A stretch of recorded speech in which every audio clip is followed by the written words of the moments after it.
Kalask! Greetings, Kalask. Greetings, the Jacob person, yes. We're there. There more in our current facility in your directions, but very welcome. First foremost, there are two news, one more in particular for Wesley the Casper person, the other one's more general. The idea being you've significantly reduced the probability of what you would consider a world war scenario. However, there's a great possibilities of wars cropping up over your planet, and you're considering civil war-like scenarios in numerous places. However, it's not completely averted to a degree, it's not gonna happen, but the degree it's likely it's gonna happen anytime soon in terms of like a world war scenario. Due to your current crisis situation, Sarah, greatly depends how you'll deal with upcoming challenges that we mentioned are in direction. Very likely you will have an economic dry-up once your quarantine being lifted during your most likely springtime. And then greatly depends how you deal collectively with the issue, and then the positive news for particularly the Casper person, the vessel being no longer particularly alone with their fatigue, burnout, where very likely during your autumn season, right? You were experiencing something like a collective burnout from your, well, previous upheaval and what you're likely still experiencing during your upcoming year. Again, you're always creating whatever you're deciding to send out, not necessity, but it's very likely will then have some like collective burnout that will then grind your entire society to a halt, or at least significantly reduce your possibility of having any form of activity collectively. And that then might lead down further the path where you simply don't have the energy anymore to create what you would consider a worldwide conflict, simply for that fact. Now, this can be positive or negative, depends how you look at it. From our perspective, you will likely see it as more positive, the idea of avoiding a massive conflict, instead having such a meltdown process where it's uncertain will that lead eventually either. So you can of course still shift back to the idea of having a more openly conflicting situation rather than such a slower meltdown of your civilizational interaction, etc. But currently is obviously the path that you've on it that you currently have chosen. Now, is there any particular inquiry over the economy or about your politics or about your collective burnout idea, etc., or you wish to process with your queue? Can I ask you a short question, Kalask? That was one, yes.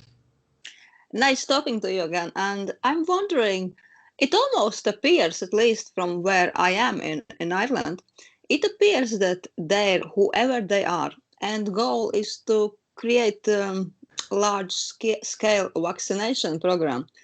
What has been added so valuable in this vaccine so they are under such a rush?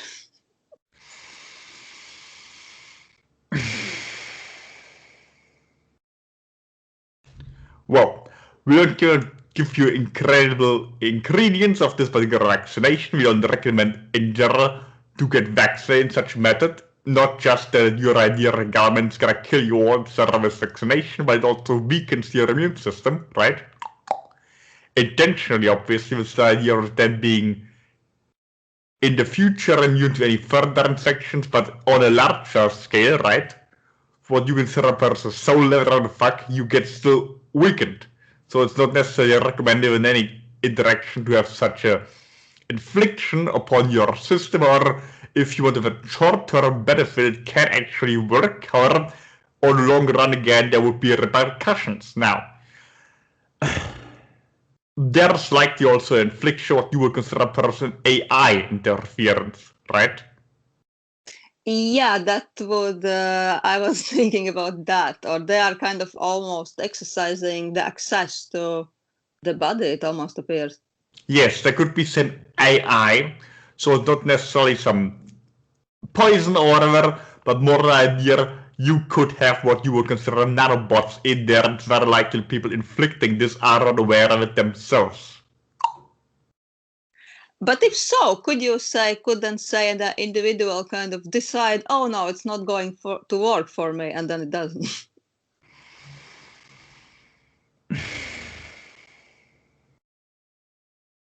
Well, if there's something inside in your form, right, and it's artificial, and it has some form of intelligence, so artificial intelligence in this regard, it will have an effect on your physical form.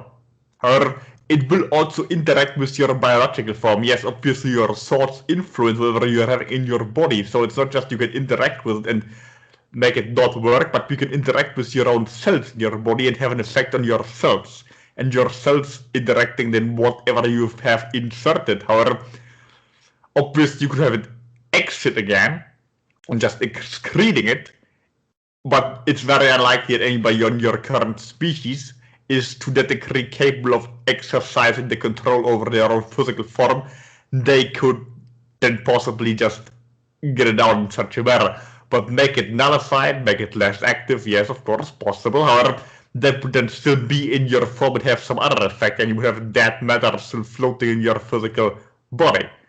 Obviously, it's up to you if you decide such, but again, we don't recommend having any such form in your body at all. Or it could also be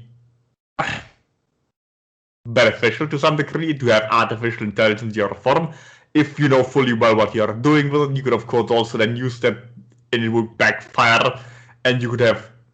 But again, it's very unlikely that anybody in your species that control over their own physical form, that they're capable of pulling something like this off. If they are to that degree, then they could use that enhancement to interact also with other members of your species that are inflicted with the same, and as well as with anybody else that's more, well, artificial, with beings that are more artificially intelligent, not with your human species, or again, very unlikely there's anybody in the species that would be capable of pulling it off to that degree. More than likely whoever is putting it in there or have a control over it would have more impact on whatever is happening in you. But again, much of this is being done on a daily basis already by simply having all kind of tests in your medical field where you don't even realize something is being inserted.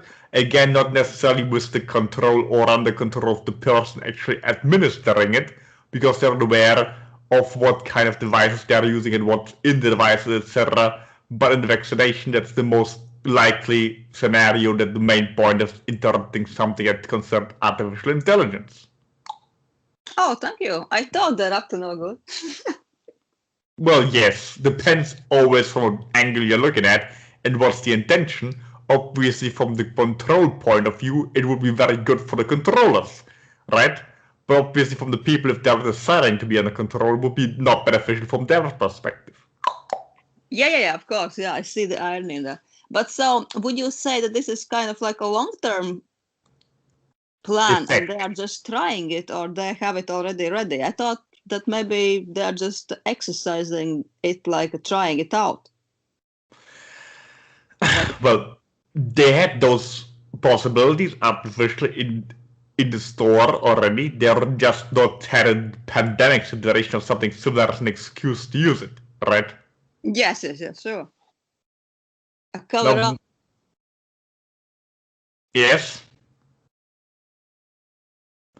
Now with the vaccination idea, that's likely something they're just trying. Their idea of having something like a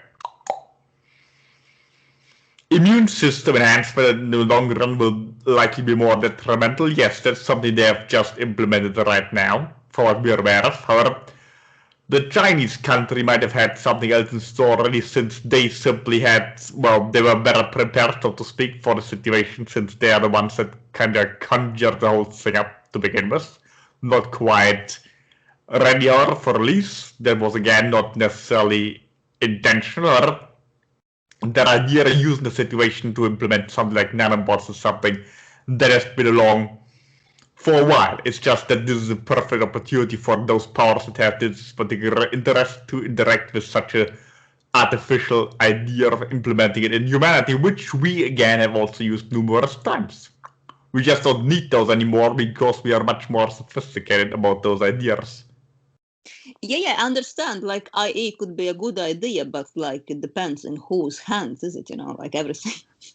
Depends for whom as well, where you have the idea depends who is in charge, and then they're good or bad, but also depends for whom, right? Because if there are some beings in charge of one civilization or another, and for them it would be very beneficial to have control over you, and for you, you might think it's better if they have no control, etc. So it greatly depends. We are also looking at your planet, thinking if there's good to have certain form of government or another one. As you're aware, we also have a certain sympathy for structures dictatorial like your Chinese region. We're also aware that your so-called Illuminati families, or whatever you call those people, that are in charge of larger chunks of the Western world, are more or less willing to interact with others, and many are even aware of what exactly they're doing, and we also have a certain interaction with artificial intelligence, so we have our very own views on such. So obviously it greatly depends on who you're asking. Also, a culling of a larger populational amount on your planet, like in a world war scenario, we could also consider beneficial for one reason or another. The planet could also have a larger breathing, right? Breathing option. It would be more liberated from all your toxicity you blow in the atmosphere. It always depends who you're looking at, right? So what's detrimental for humanity currently might be greatly beneficial for us. What's detrimental for some parts of humanity might be more beneficial for other parts of humanity, right? Yeah, of course. So you see, it's not just beneficial or malfunctioning for one group or not, but also it greatly depends on from what perspective you're looking at. That's just something you want to add in the equation, but otherwise, yes, you're correct with your assumption largely. Thank you so much, Lisa. It's exciting information. Thank you for this. Very welcome. Okay. Well, I suppose. I also have okay, a short question regarding the intro. Did you say that that my chronic fatigue syndrome was likely to disappear in the fall because the humanity was getting some kind of fatigue? That's possible. First and foremost, you wouldn't be alone so much anymore because the collective burnout then would likely lead to entire halt of those situations. It's obviously possible that you will react to it in a certain way. Well, obviously, there would be some reaction from everybody. Doesn't necessarily mean that you then will be the one person that's suddenly no longer in that state. That obviously depends greatly how you will deal with what's coming up in your current year, including like the economic triumph. Okay, thank you. Very welcome. Okay. Well, and of course, it also depends greatly how your entire humanitarian collective deals with it. And remember, everybody's on a time frame that's mostly beneficial to whatever experience they need to have.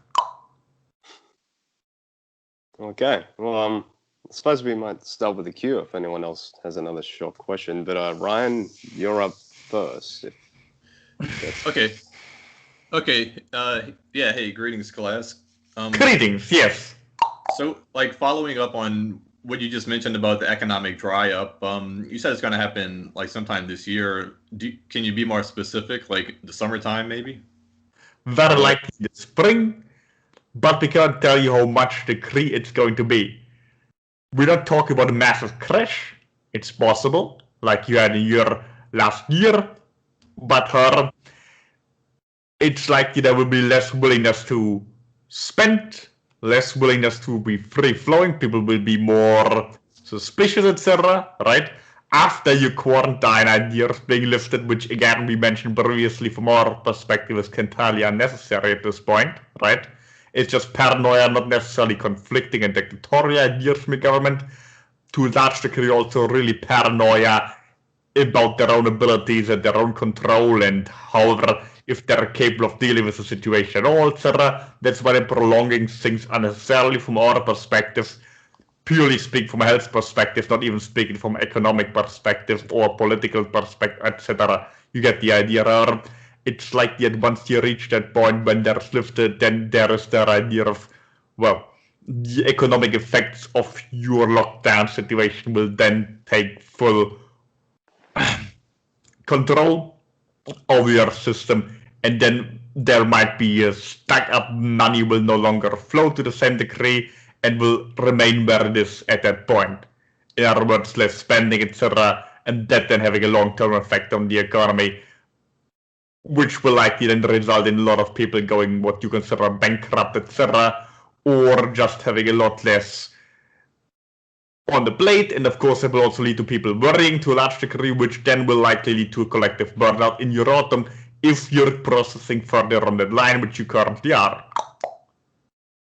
Okay, well, that would be beneficial for me if there is an economic meltdown, because I'm trying to buy a house and housing prices right now are at like record highs, like ridiculously high prices. And whenever we have a recession, usually home prices go down. So I think that would be beneficial for me. Very likely, yes. So like to jump over to another topic, like following up on something we were talking about in the private session about the Orion Wars. Like I had asked like how many populated planets existed in the Orion constellation at the beginning of the Orion Wars, and you said millions at least. And then like I didn't really think about it too much at the time, but then like I went like afterwards I was thinking like millions of planets. I mean, that implies that there's like hundreds of thousands of stars, or at least there were like hundreds of thousands of stars. But like I was trying to figure out online how many there are now, and I mean I don't know, I don't have an exact number, but it seems like a few hundred. So like, I mean, can you clarify? Like, I mean, were simply 99% of the planets of the stars destroyed, or the planets destroyed in the war, or like do some stars, like, are they so big that they have like thousands of planets orbiting them, or what? Well, first and foremost, there are some of this bordering in reptilian politics and exact events. Also, some of it is bringing up a lot of traumatic ideas. Once the vessel in its own incarnation or species, and in us to some degree. Yes, there's a reason the Orion War is considered the worst event, so to speak, in terms of war-like situation that we are aware of in our own records in the known universe. The entire system was largely eradicated, and it's no longer represent anything of what it was before that. Before, it was not necessarily a war-like system or anything, it was just like system, any other star system, which many planets being inhabited by this or that species, etc. But now, yes, it's more or less a new ruin, so to speak. And yes, some planets indeed have plenty of stars, at least 100 stars or more. Well, the other way around, obviously. Stars with planets orbiting them. But yes, there was actually plenty of planets being entirely blown up, and then, well, there are certain weaponry that you're aware of that can blow up an entire planet, we mentioned previously, but there are also those that can create something not necessarily like a supernova, but something similar that will blow up an entire star, therefore annihilating the entire solar system. And many of those systems were indeed destroyed in such a manner. However, it has about the, well, stigma, that's the word, the stigma that a nuclear bomb or an H-bomb has on your planet. It's something that isn't very effective, but you don't really use it anymore, because what has been seen happens in such an event. In the Orion Wars. To us, the Orion Wars perhaps like your Second World War, with the idea of nukes going off, and that's then being seen as a horrible scenario. It should never be used again by anybody, but still everybody has them just in case, right? Right. So, yeah, like I'm still just trying to wrap my head around like how there could have been so many. I mean, are you allowed to say roughly how many stars were destroyed during the war? Like what percentage? Like 99% of them, or what? About 90%, yes. Okay. It's not that we're allowed to say this, but we don't have exact data on. We didn't count the stars before and after. Right. And yeah, like I mentioned, I was trying to find out how many stars there are in the system today. I mean, I'm sure I could search the internet better without having to ask you and get an answer myself. But do you know roughly how many stars there are in the Orion constellation today? We're certain how many there are today. We're also certain if your current scientific exploration is accurate in terms of the star. However, it's obviously not nearly as many as there were previously, but it's likely still more than what your scientists would imagine, since many of those that are considered not stars are actually stars, and also depends entirely on what dimensionality you're talking about. So there are definitely still a couple of hundreds, right? Perhaps even into 1,000. Okay, and like as I'm sure you know, some of the stars like Rigel and Betelgeuse are or Betelgeuse as David or you pronounce it. Like some of the, like those stars are enormous and like really huge. Do you know roughly how many populated planets orbit those big stars? Depends what dimensionality you're talking about. We're also certain about the correct pronunciation of particular words from the vessel's mind. Again, we don't have those same words for those same stars anyway, right? Right. Those are words from your own civilization. You can call them whatever, we don't give a shit, right? Right. As you're calling such. The idea being, depends on what dimensionality you're talking about. We certainly have numerous spaces around there, right? So there are certainly, dust or two inhabited stars. There are simply, we have bases or have still bases on there where we have interactions, or there are still likely others planetary bodies that we have simply nothing in common with, that we have no interest in, that still might have dimensional levels or rather life dimensional levels that we are not even aware of, or we simply have no interaction with, or amoebic creatures, etc. It depends on greatly what you consider actual life. There are also life on several planets in your own solar system that your scientists aren't even aware of because they wouldn't consider it life. Okay. All right, so I only have a few minutes left, but like a quick question, like, do you? I mean, I'm sure the answer to this is probably yes, but like, are there planets now in my timeline, in my time frame, where they're basically like what we would call dinosaur planets, like Earth was 65 million years ago, where it's just enormous reptiles that rule the planets? No, not exactly. There are those obvious that are, we have certain experiments still going on, right? Where there are entities that you would consider the large reptiles, dinosaur-like, that are roaming there, but they're more like a zoo, right? They're still under our surveillance. So in your own scenario, it's more like this was left untouched, more like an experimented hands-off policy, right?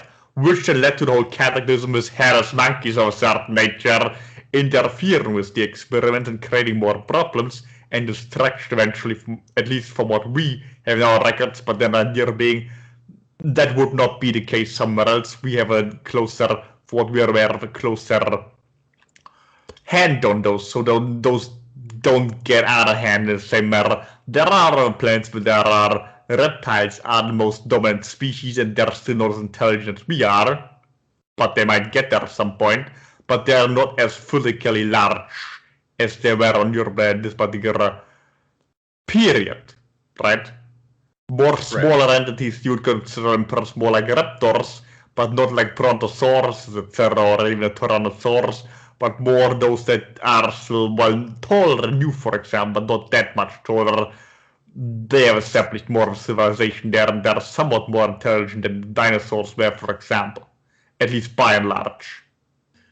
Okay, and you just mentioned, you said the word reptar, and like I've heard you say that a few times, but I'm not quite sure what you're talking about when you say reptar. Like, can you explain what you mean by that? Reptors, yes. That's the word we also find the vessels our mind from your idea and your own language for certain creature or reptilian nature that's, for example, not as big as the Tyrannosaurus.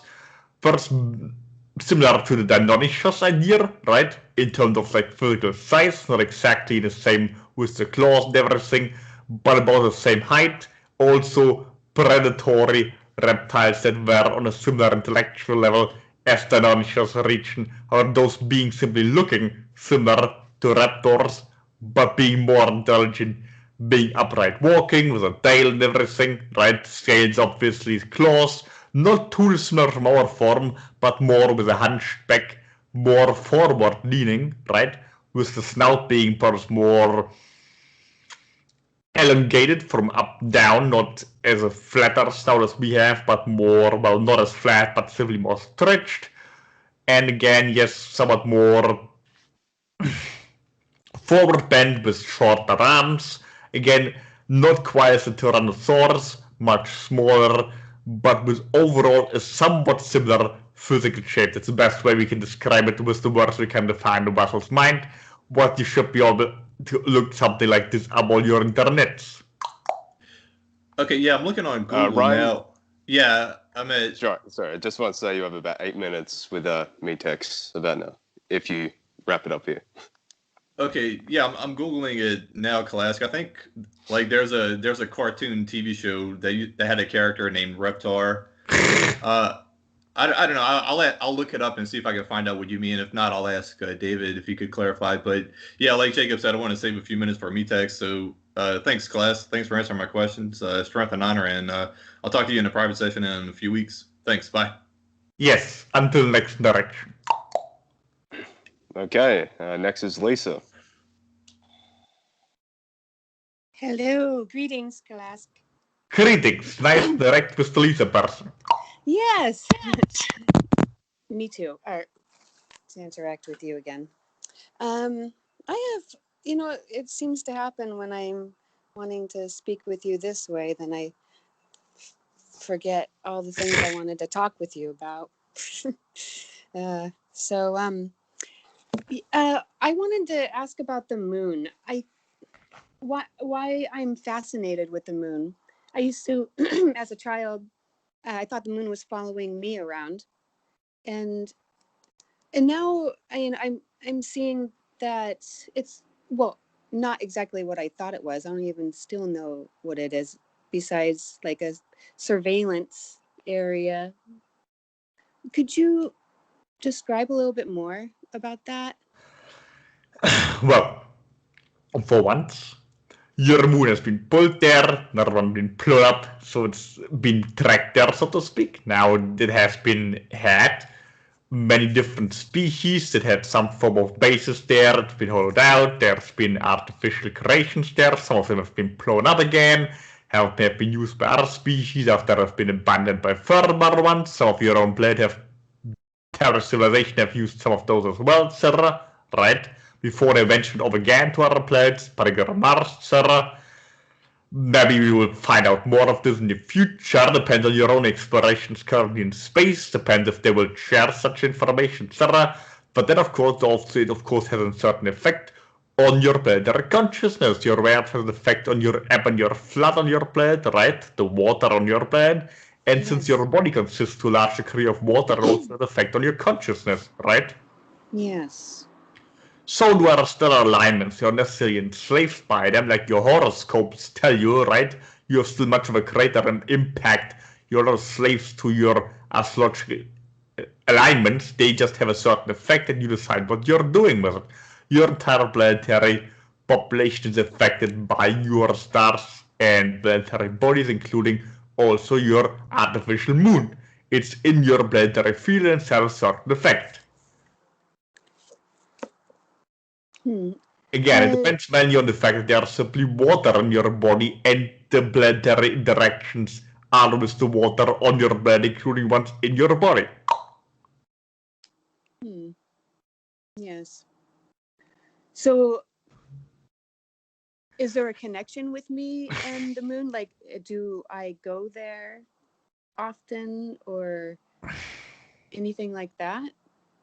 Not necessarily. No. You simply have a certain relationship with that particular body because it has a certain alignment, and you are simply particularly sensitive to the energies of this body that was placed there compared to, for example, Saturn or Mars or the Sun, etc.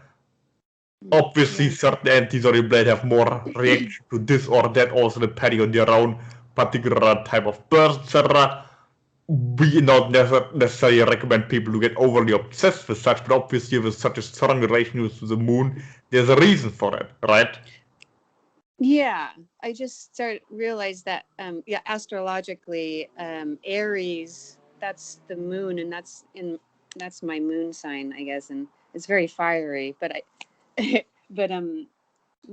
will like to react particularly strong to a full moon in that case. Yeah, it's yeah. It depends what you use with the energy. It's not necessarily detrimental or beneficial. It depends correctly how you implement it. It's just an extra boost of energy. Yeah, that's in like a tool. I can use that. And so there's the cycles have come up. Like my female menstrual cycle has ended like a year ago. So it's like cycles are kind of ending, but I'm also like a new one's beginning. Which brings me to, why do we keep on telling this stories over and over that are almost the same but with different names and characters? Like, why is that happening? Why am I doing that? Very simple. Okay. You have memories, right? From past life or collective memories in your bloodline, etc., of certain events occurring, and some of them have simply become symbolical of whatever happened in what you consider in your past or premonition, etc., and some of them are simply ingrained in your psyche, and they also are what you would consider archetypical. Yes. Is it, I mean, pretty much just figuring out myself, and memories. Everything is, yes. It's kind of like scrying, where you can use anything. You can use tarot cards. I could use the clouds or any elementals or anything, and just I can look into it and get information. Like, and it seems like that's what's happening. You are always getting information, just depends if your conscious mind's aware of it or not. Yeah. Which brings me to, I've been feeling a little crazy. And then A lunatic, yes. Yeah. And I was getting overwhelmed. And then I finally said to someone that I was scared. And that helped, actually, to say that. Yes, lightly just reflecting over here. Obviously, you can also use other people instead of the clouds, tarot, etc. As long as you're aware, you're always just reflecting. Yes. I'm finding it sometimes it's hard to navigate through, and then other times it's not, but yeah. And with the ending of cycles and stuff, or learning, it's like finding out what else to do here, and so there ends up being a lot of conflict, or even like with the pandemic or whatever is happening, I get frustrated with seeing these people with masks on when they're just walking out on the road or whatever. It's like, why am I doing this to myself? I mean, a lot of us don't even want to talk to each other, right? So, or be with each other, and it kind of manifested this way. Now we're upset because it feels like they're telling me I have to now, and I just wanted to before or whatever. But so, these kind of things are coming up, and obviously I'm seeing them because they're within me. Yes. I don't know what else to say about that. Well, yes, you currently simply have created a scenario where you have to, so to speak, what you were already doing anyway. Yeah.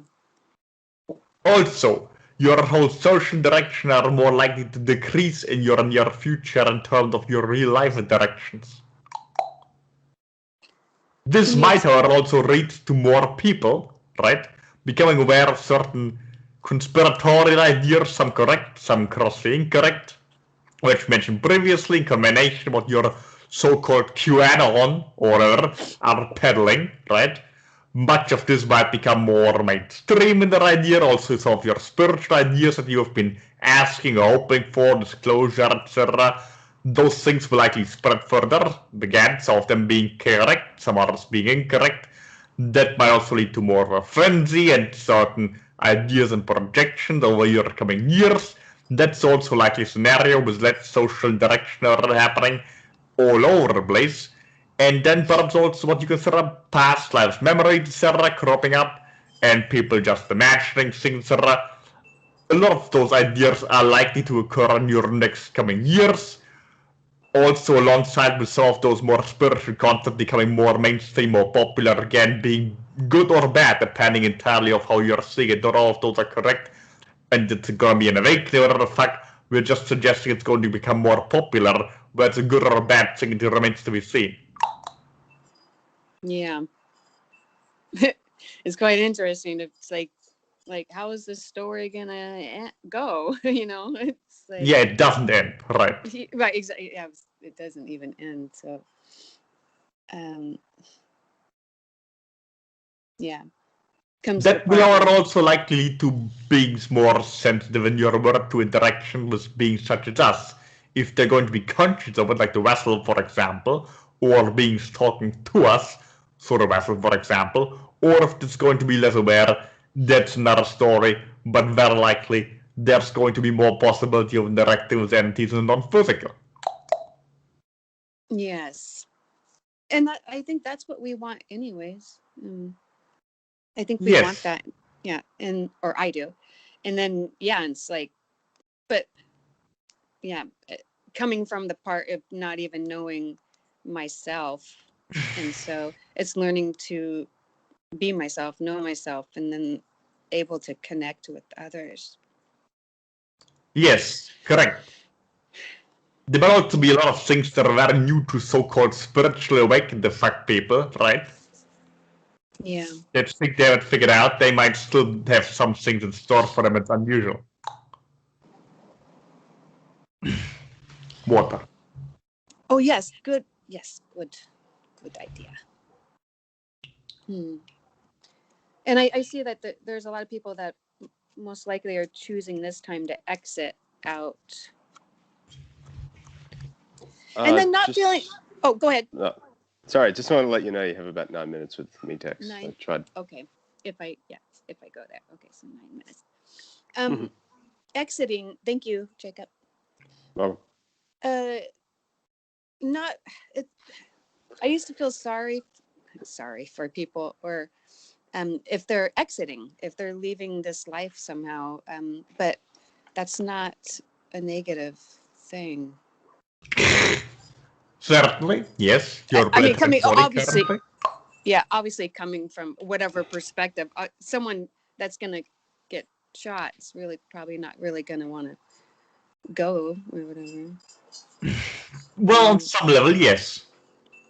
Okay, yeah, that's a. Remember, every death is a suicide. Every death is a suicide. Yes, it doesn't have to be tragic, however, but everybody decides when and how they leave. That actually helps a little bit. I helped my dog exit from this life. Yes. We're aware from the vessel's own perspective of having put to death a companion in some manner. Yeah. Yeah, there was stuff that came up. I don't even know what it is still. I just let it come up. But there was things in there that I didn't know I still had, with whether trauma or death or also ending someone's life. Whether it's because they're in pain, it really doesn't even matter about the excuse. Right. You can't really end somebody's life. You're just aiding them in ending it themselves. That's actually. And it literally implies to people shooting somebody else in the head, right? Yes. That helps, actually. Yeah.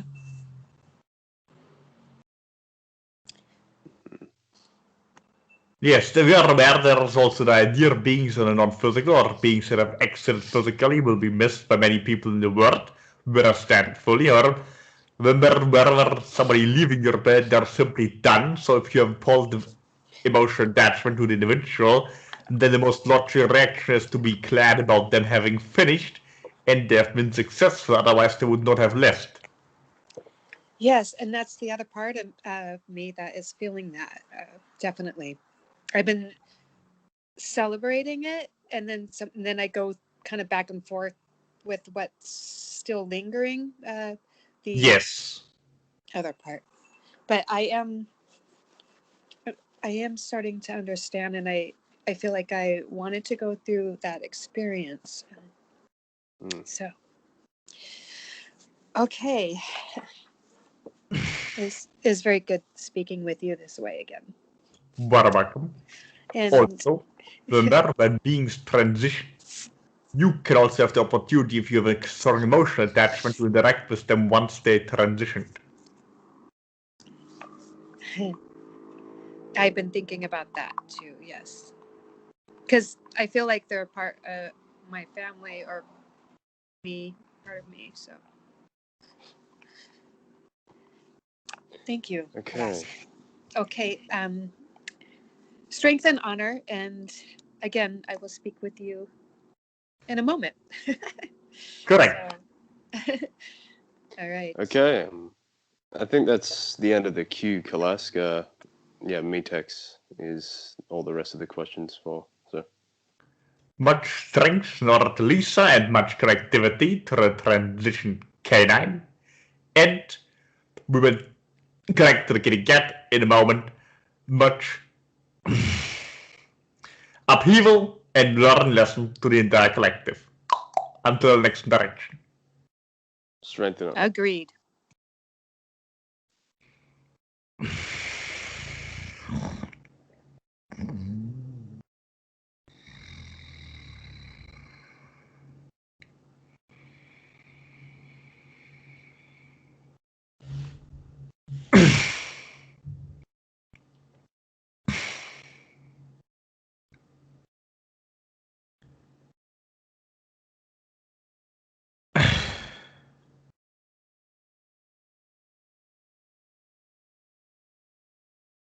Kalask!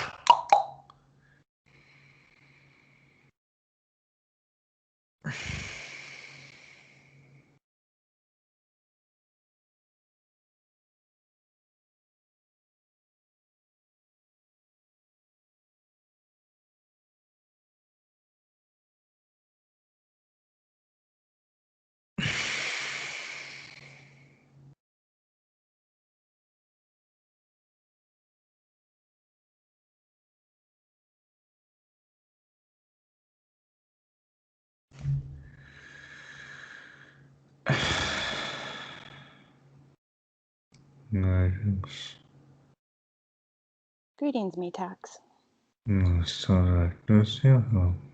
Question. So, Yes. David's energy, but I'm aware of your present and your own energy you're just putting forward, and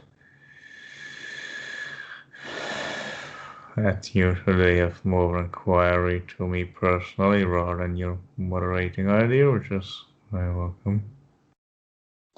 Yeah, I've been interacting with felines in dream state for a few nights now, and well, I always do, but I've been having more signs of the interactions, and I've been working a lot with my heart recently in the last few months, especially since Jasmine passed away over the summer, and she, I didn't realize just how much energy she brought to my life and keeping myself centered with that until she was gone. And so I've been going through a process of trying of that connection without her physically here. And I realized in sharing this way too, there's also a sense of vulnerability that I'm sharing, and I know that that's helping others too. So it just felt like this was the right way to be right now. I'm very well aware of that state from David, who had a similar direction with a certain being of a similar nature, and so also connect to somebody in my homeworld who is very dear and beloved here, who has also spoken through him previously.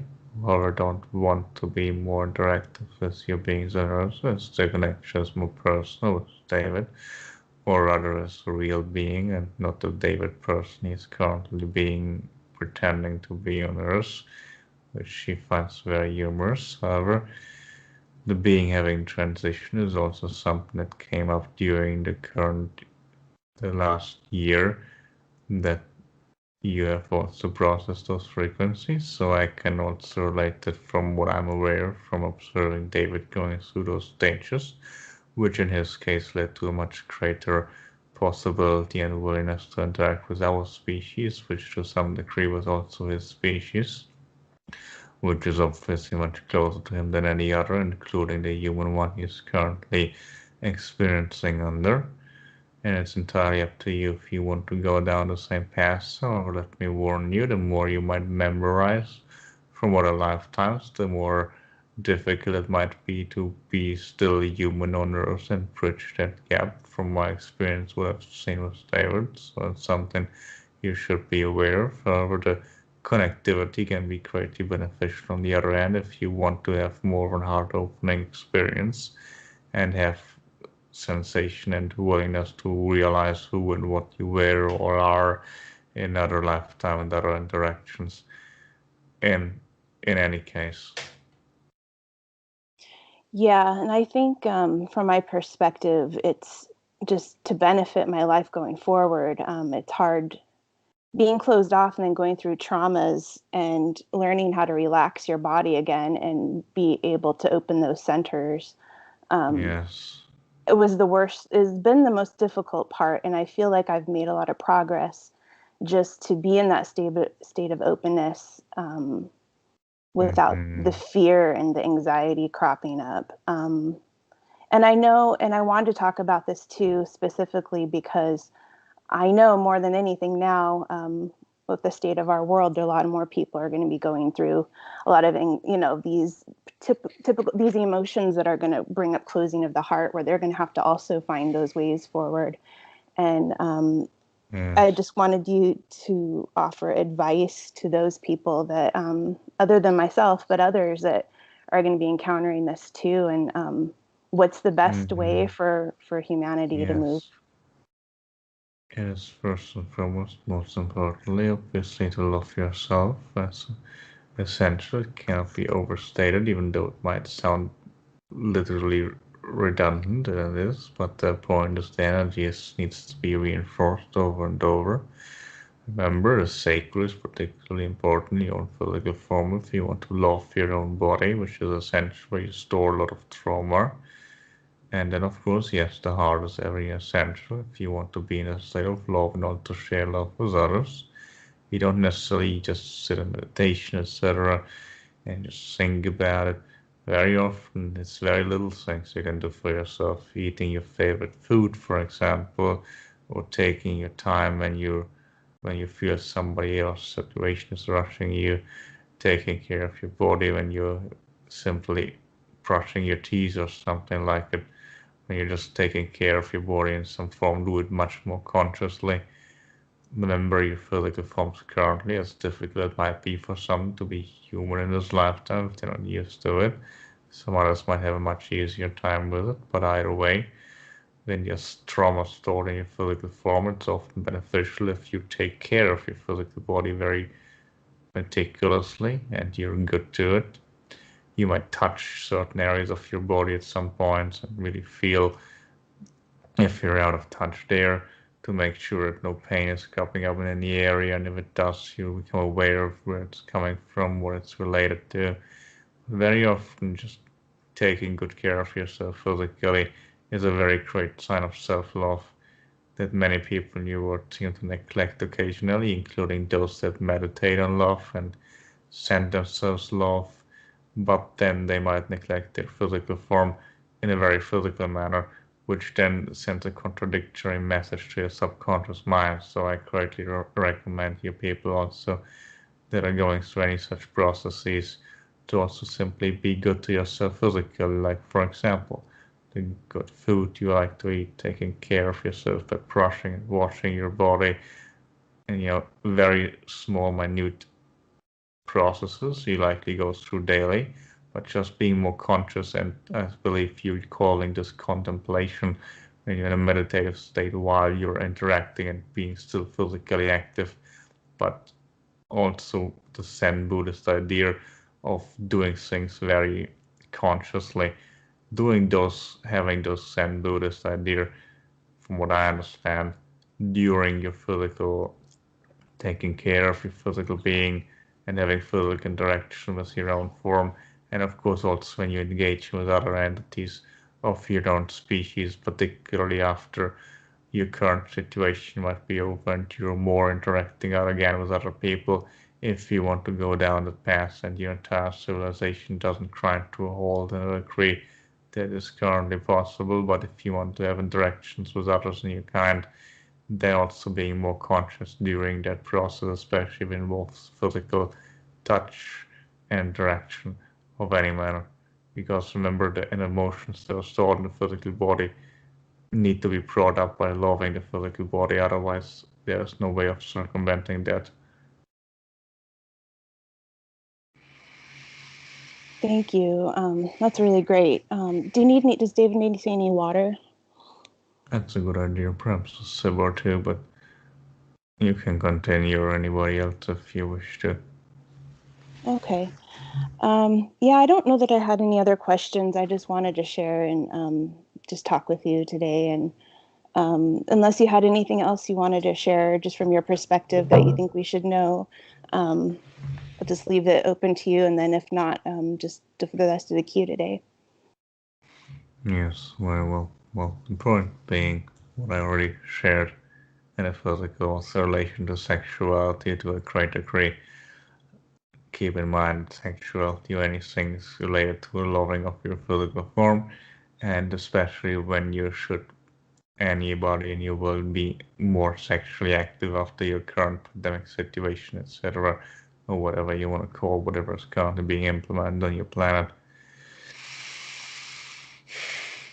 And the whole idea and the process of creating a scenario where you're all afraid of each other, of infecting each other, also to a large degree has to do with the sexual aspect and the idea of infection, etc. So you might also want to tend to your sacral for that reason. And of course also the whole immune system is connected to your heart. So just see it as a reflection when you're afraid of sickness, etc. But of course it comes out differently because I'm aware not all on your planet are currently afraid of a virus situation. Others are afraid more of the government situation, etc. So you can always see it as a reflection of what's currently going on in your own field, depending what you fear most and for what reason. Thank you, Metax. Much love to you. Much love to you as well, and much health and strength and integration of various frequencies, particularly ours, of course. Feline.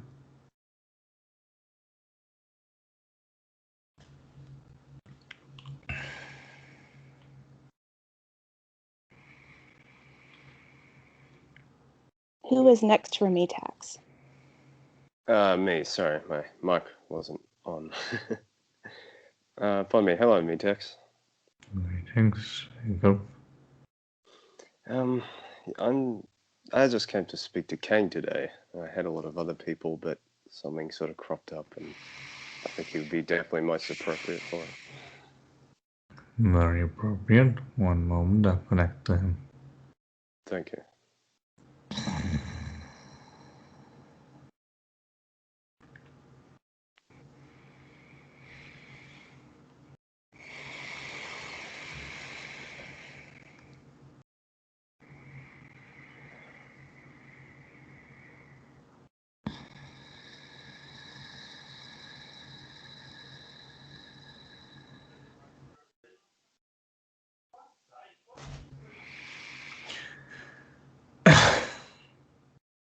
Greetings. Hello, Kane. Nice to speak to you again, Jacob. Certainly. A lot of things that you told me in my private session are starting to make a lot more sense, especially during this winter solstice, well, summer solstice from my perspective, but the great conjunction that happened, and I suppose all these astrological things guided me, but I've opened a lot up to myself and seeing what's going on, and it's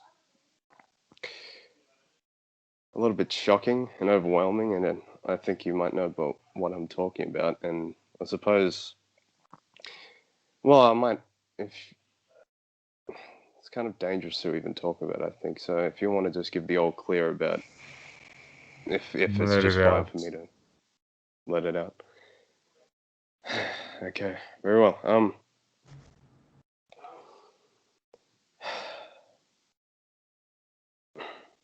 So recently, I mean, I was always talking to you about my aspirations and where I want to go, and you always, no, not every being I've spoken to has always never, they've always sort of validated my capability of doing so, and it was always strange to me how that kind of energy is possible, and I've always sort of fantasized about something like, being part of a super soldier program or something like that, but apparently I already am still a part of one right now, and something of a sleeper agent sort of idea, if you want to give any input on that before I speak about it further.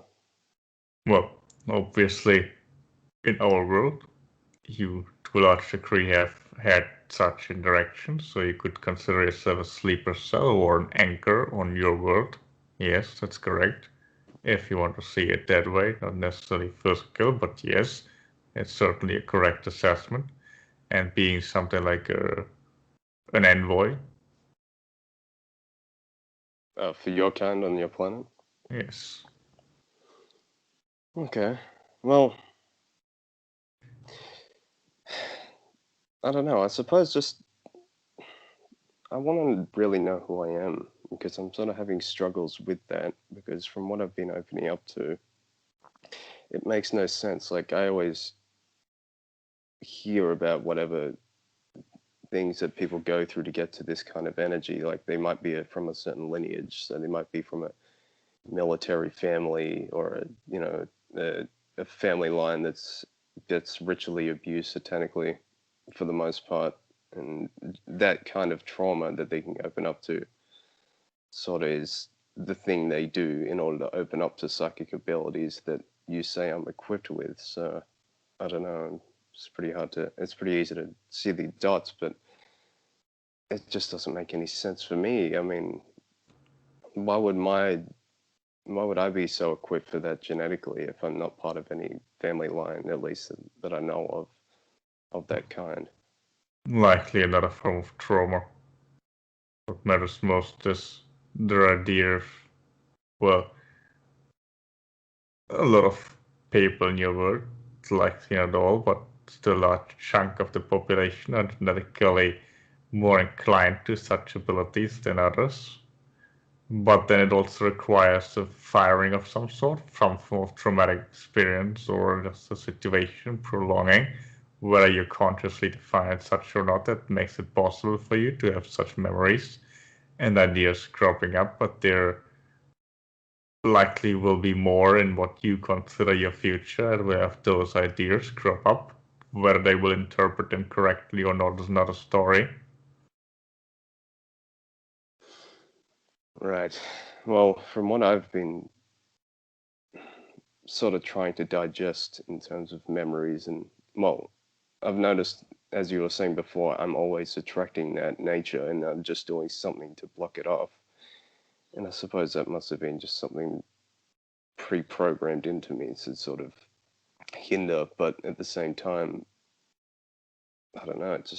I immediately noticed that any physical limitation I come to is much more psychological than it is just like me not being able to. I'm just rejecting something out of fear of the knowledge, as maybe Kalask talked about, but I don't remember the traumas too much, at least to an extreme degree.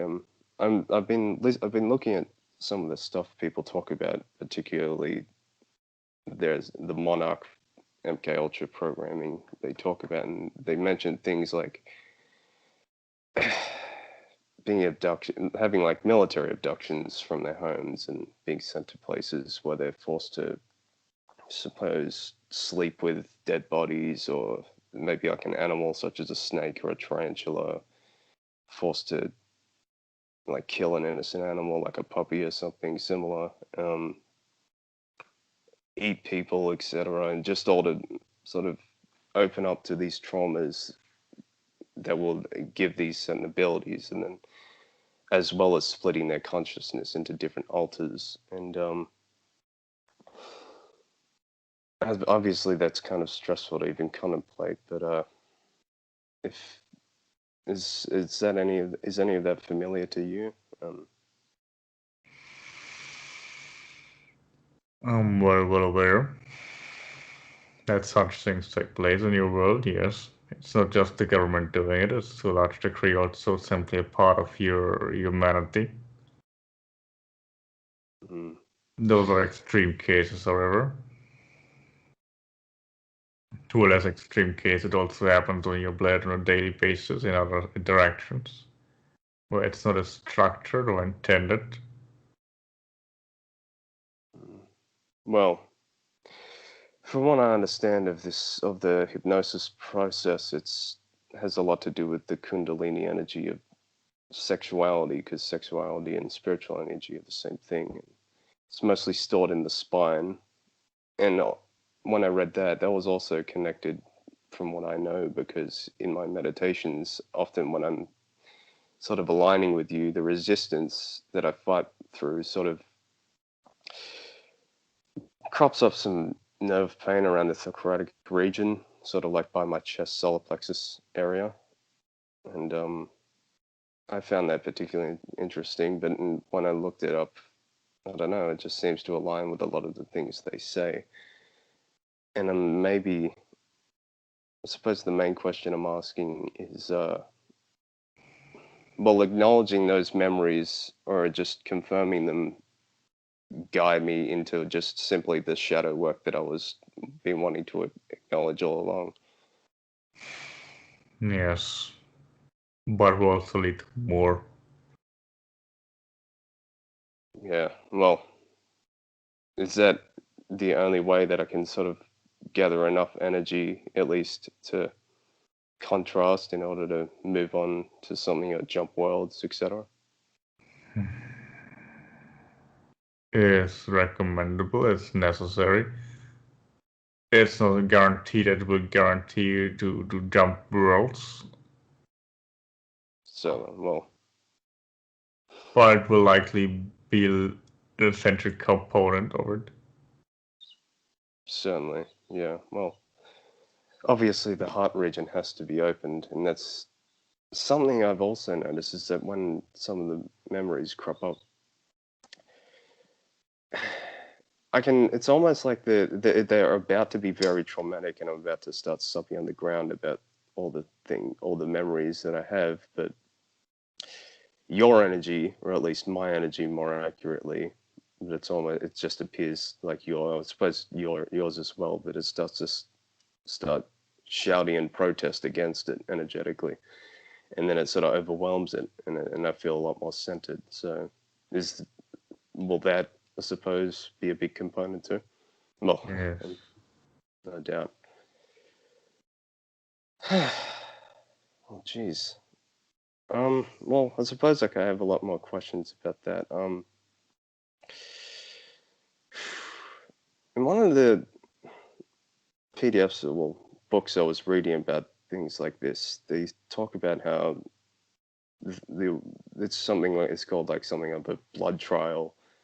They put children through and make them suffer and sort of weed out the weak and such in order to get those abilities and that level of energy and psychic ability. Pre-augmentations, in order to, I suppose, well,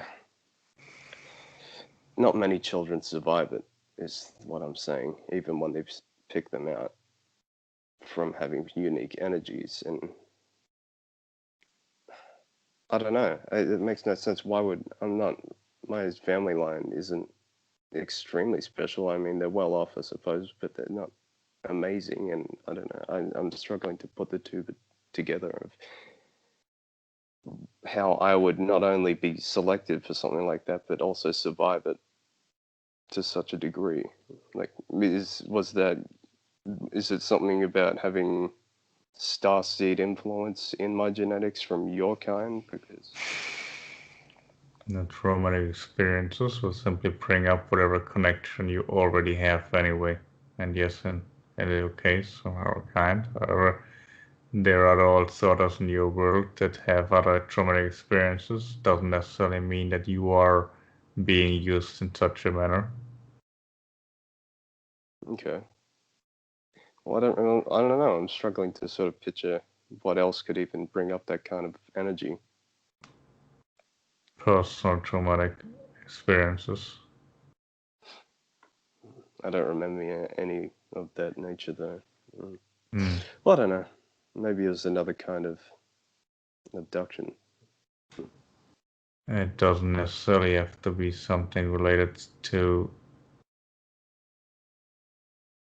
physical conduct. Okay. Interesting. Well, that was. I suppose if so, just go in that direction anyway is what you're saying. Just like to continue Don't looking. force anything, but allow it. Okay. Well, it's not so much I'm forcing to look into it. It's sort of like it's forcing itself upon me because, like, I remember, Yes. when I try to focus on other energies and get in touch with nature, etc., there's always that blockage. And I don't know, it's the only thing that seems to be alleviating the blockage, and it's also a little bit shocking how it could be the case. But I guess it makes sense, but I don't know. It's just weird to know that I'm not really achieving those abilities or anything. I've always had them. Well, if you're talking about time, remember there's no time, so ultimately you've always had everything. Right. So I suppose on that topic then, if that is appropriate, as you were saying, from what I've managed to gather, on the planet there should be at least over 1 million of these agents or whatever that they have that are sort of quite super in their abilities. Like, well, at least from many sources I can gather, like people say there are thousands in the UK, there's hundreds of thousands in places like China. And I suppose from that ratio, that should mean that even in Australia, there has to be thousands here too, like several thousand. And I don't know, what exactly do they do with them? No, I don't personally keep track on any of what you consider agent of such a manner, and many of those people that might be a sleeper agent, etc., are not consciously aware themselves of who and what they are. That just happen to interact with beings in your world or other human beings in your world once they're activated by this or that random thing you might not even consider particularly important, but since they are conditioned in such a manner to react to such a trigger, that will set them off. So until then, they might just not be doing anything out of the ordinary. Yeah, well, I'm kind of familiar with that too, because like I've always, I suppose, had certain traits that were always strange, or at least in terms psychologically. I mean, I always have that weird feeling that I could really shut off from seeing or doing something that's really horrible and not really have much of an emotional response to it. And it would be a little bit intimidating if I wasn't aware of other energies, but it's almost not like I'm falling into my doom or something. But I don't know how common that is or normal. A lot of things I experience I just assume were normal, such as being able to see a portal ever since I was about 5 years old. And I suppose the thing that also sort of intimidated me was reading up on this. They say that 5 years of age is when that process starts to begin, or at least in terms of MILABs or military abductions.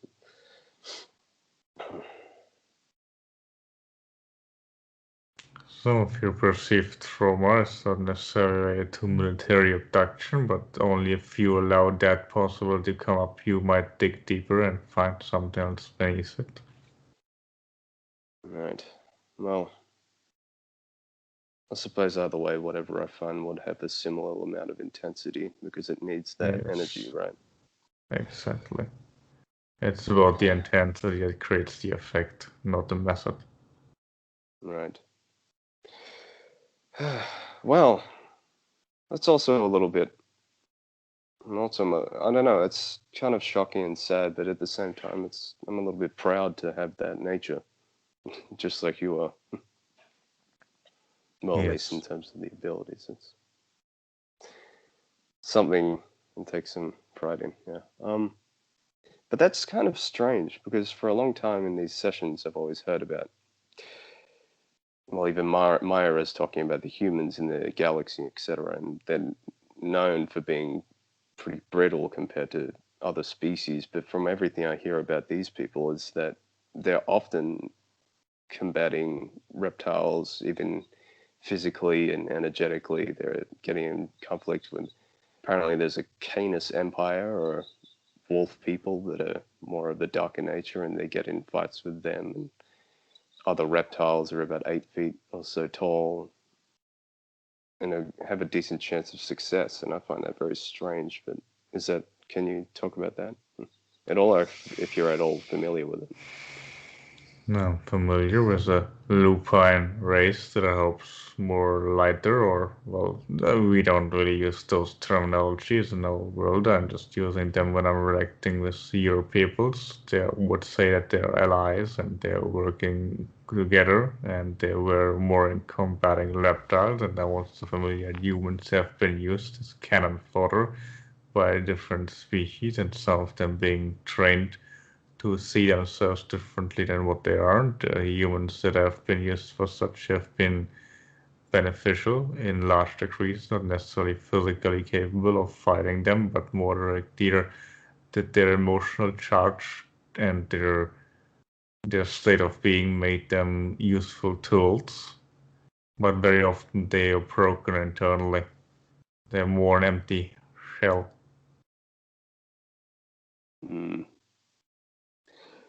Interesting. Well, And so some of those ideas might be false memories. They've been deliberately installed people's heads to get them off the path. I see. So is this for those outside of Earth in terms you're referring to with humans? Yes. Okay. Well, then that must be very unusual then, if that's the case here. Well, I suppose the final question I could have about that is that I came to a belief that then, if there is the case and if there's that many of these soldiers, they mustn't all be at least homogenized in their abilities. There must be certain castes or hierarchy, I suppose, or if that's the right term, but I don't know. I don't know. I suppose asking you this is not exactly 100% appropriate since you're not completely familiar, but to a degree, if from what you would understand, I suppose you understand warfare very well. Apparently I do too, which is strange, but I can get used to that. Would there be, I suppose, different levels to this program? So like some of these soldiers that might be a little bit more expendable than others, and etc. And some might have different abilities and equipment. Is that something appropriate to suggest? Yes, certainly. In a military unit, yes. Okay. No So, different there. I suppose my last question was just how high would I have to be in order to do the things I wish to do?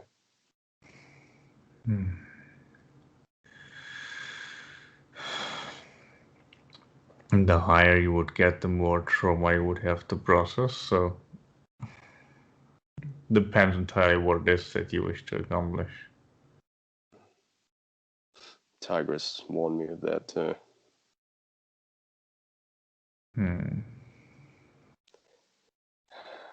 I It's suppose always I give or know, take. There's always a price for everything. right. Well, if it does require a lot of trauma to crop up in order to get what I want, then I'm willing to do that. However shocking it is. Yes. Lisa, if I'm aware that you have very similar questions to this that you want us answered. So if you would like that to be asked at all, I suppose Well, I'll give you some time. I liked what was being talked about. It's still a little difficult. I'm not sure what questions I would have, but I like your energy, Kang, and thank you for coming through. You're welcome. Appreciate it. Appreciate Is there you any, as well. actually, is there anything that maybe you would want to say while you're here, like convey to us? To me, Yes. to Jacob. To both of you. The idea when you're going through cropping up of trauma in any cases, don't let it overwhelm you. Feel free to also connect to my energy or anybody out here. It can guide you along. You don't need to get stuck in the frequency. Just because an energy is intense doesn't mean you need to get carried away by it. Yeah, that actually, you're right. Getting carried away with it. I don't have to, but letting it come up and looking at it and going forward. I don't know. It's sometimes just seeing the things that it's probably the things that I don't want to see, but I do want to see. So that's why there's conflict and that's why it's coming up.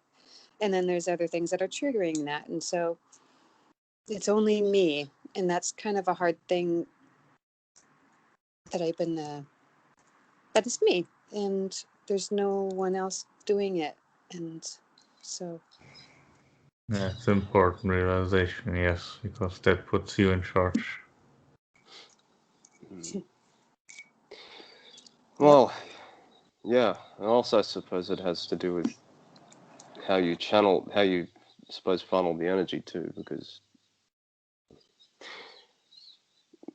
I don't know, you can't really just avoid it, but when you do look at it, you also sort of have to retain your focus on what you want. You use the energy as fuel. Yeah.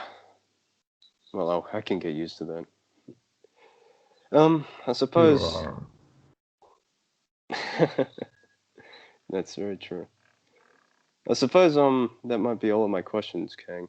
So, and if Lisa wants to stop talking now, spare time for Metax, so that might be all of us. Yes. In this case, I will bring Metax back, and I wish you much strength, endurance, and bravery, which I know you have. Bye. Thank you, Kang. I love you. Goodbye.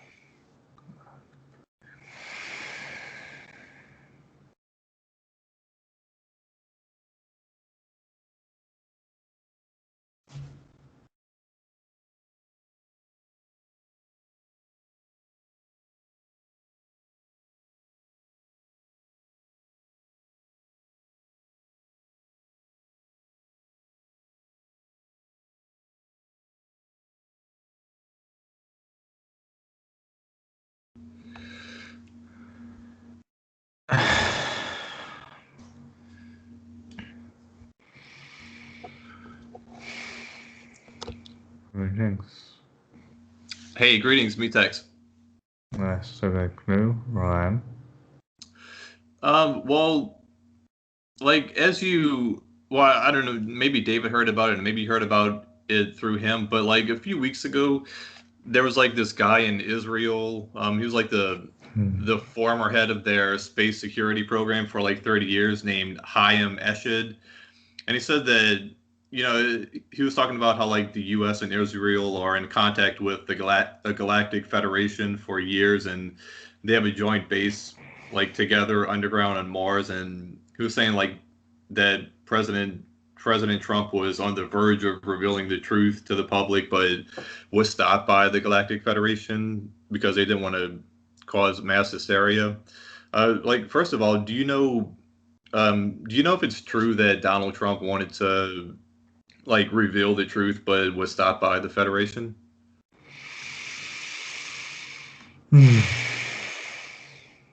It's true. The president of your current country has been aware of certain aspects, what you would consider perhaps the space program, in his own attempt to build further such, and therefore a space force, etc., and has been informed such, but not necessarily that he was stopped by any extraterrestrial civilization in any regard for reading further, more likely from members of his own government. Okay. Do you know if it's true that the Federation really has a joint base with the U.S. on Mars? There's been travelers from your world to those planetary bodies on Mars and others that have established something like bases there, not necessarily your official government of your country, that have had interactions with beings from other worlds, but not necessarily a federation as you're calling such, and well, some form of federation is probably not too inaccurate, but it wasn't, they were not as consciously aware of that interaction as it might seem from this explanation. So this person either has false information or is deliberately spreading something that's inaccurate, or the report on this person is not quite accurate, but more likely is that the person is simply spreading misinformation because it's mixed with some half-truths. Okay. Sorry, Metax, just some water for the vessel too, as Ryan asks his next question. Mm-hmm. Yeah, good idea.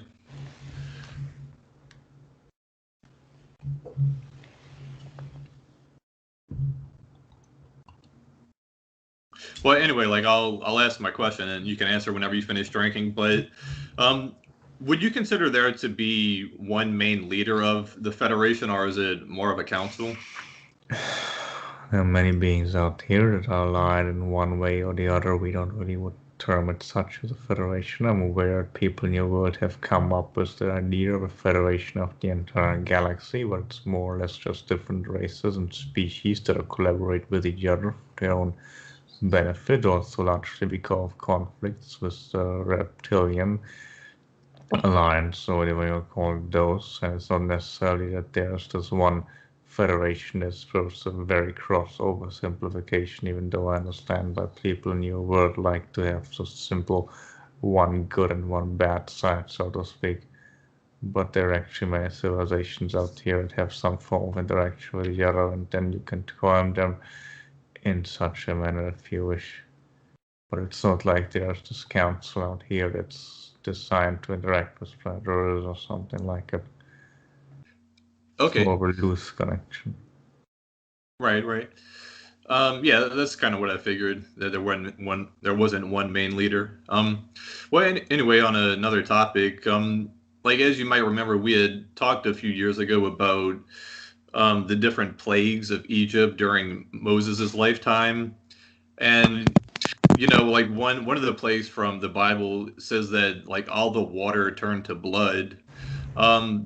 I know it's not really that important of a question, but do you know if there's any truth to this? Like, did this really happen? Water like throughout Egypt just turned red or something? At some point, there was a certain magical practices in changing coloration of your liquid forms, not necessarily in all of Egypt, but in certain rivers, Nile. However, the person was originally not called Moses, who was interacting with such events, and the person was not necessarily what has been later ascribed to him. That was more internal Egyptian affair. Okay. So like, do you know how the water turned to? Oh, well, like first of all, did it really turn to literal blood, or was it just the water was made red? It was just made red. Okay, and you said it was somebody who did some type of magic trick, basically? something that would be gross considered a sleight of hand trick today, but it also was combined with the person being somewhat of a higher up. There was quite some competition among what you would likely today term magicians in the Egyptian hierarchy back then, and people were simply competing with each other, and the larger time frame became from original magician or people that had abilities, the more people were trying to do outward magic and tricks that looked impressive, and in the beginning there was still more accuracy, and later it became more of a technicality, like as you have today substances you can put into water and turn the water a different coloration fairly quickly. Right. You said before there was more accuracy. What do you mean by that? In the earlier times, of course, the King period, or before that, the foundation of the Egyptian Empire, there were people that have a greater handling of what you might term magic, their intuitive practices, the magic schools, a lot of teachings, etc. They were more accurately magicians, and not in the modern terms, and the idea of a trickster. Okay. Well, I want to leave plenty of time for Casper and Vanetta, so this will, I guess, be my last question. But do you know, like, the actual 10 Commandments that were inscribed onto 2 stone tablets? Do you know where those 2 are located today? Like, are they still inside the Ark of the Covenant? I'm not certain if they ever existed in this physical manner. Oh, okay. It might have been broken. Okay. Well, yeah, I guess that's all of my questions for today.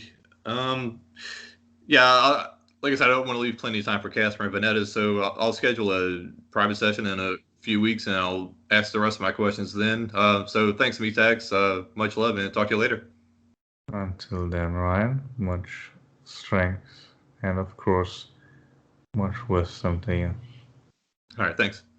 Goodbye.